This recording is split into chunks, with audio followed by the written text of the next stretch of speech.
এবার ভারত রাশিয়া বাণিজ্যে গলার কাটা হয়ে দাঁড়ালো মার্কিন প্রেসিডেন্ট ডোনাল্ড ট্রাম্প। রাশিয়ার তেল কেনায় ভারতের ওপর আরোপ করল উচ্চ মাত্রার শুল্ক।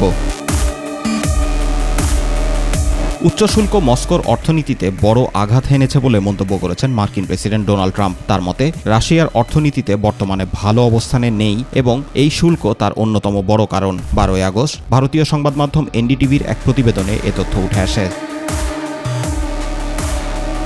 হোয়াইট হাউস থেকে দেওয়া এক বিবৃতিতে ট্রাম্প বলেন, রাশিয়ার অর্থনীতিতে ইতিমধ্যেই বৈশ্বিক চাপ কাজ করছে। এর সঙ্গে যুক্তরাষ্ট্রের কঠোর শুল্ক দেশটির অর্থনৈতিক বিপর্যয় আরও গভীর করেছে। তিনি বলেন, যখন যুক্তরাষ্ট্রের প্রেসিডেন্ট রাশিয়ার সবচেয়ে বড় বা দ্বিতীয় বৃহত্তম তেল ক্রেতাকে বলে রুশ তেল কিনলে 50% শুল্ক দিতে হবে, এটা নিঃসন্দেহে বড় ধাক্কা।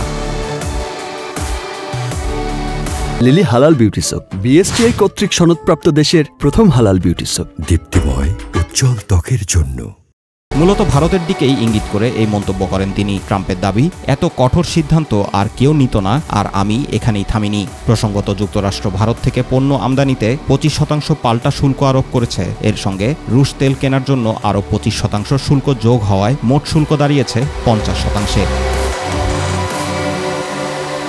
ট্রাম্প দাবি করেন, এই শুল্ক কেবল রাজস্ব আনার মাধ্যম নয়, বরং আন্তর্জাতিক অস্থিরতা কমাতেও ভূমিকা রেখেছে। তার বক্তব্যে উঠে আসে, শুল্ক নীতির মাধ্যমে তিনি 5টি বড় সংঘাত থামাতে সহায়তা করেছেন, যার মধ্যে রয়েছে ভারত পাকিস্তান ও আজারবাইজান আর্মেনিয়া বিরোধ।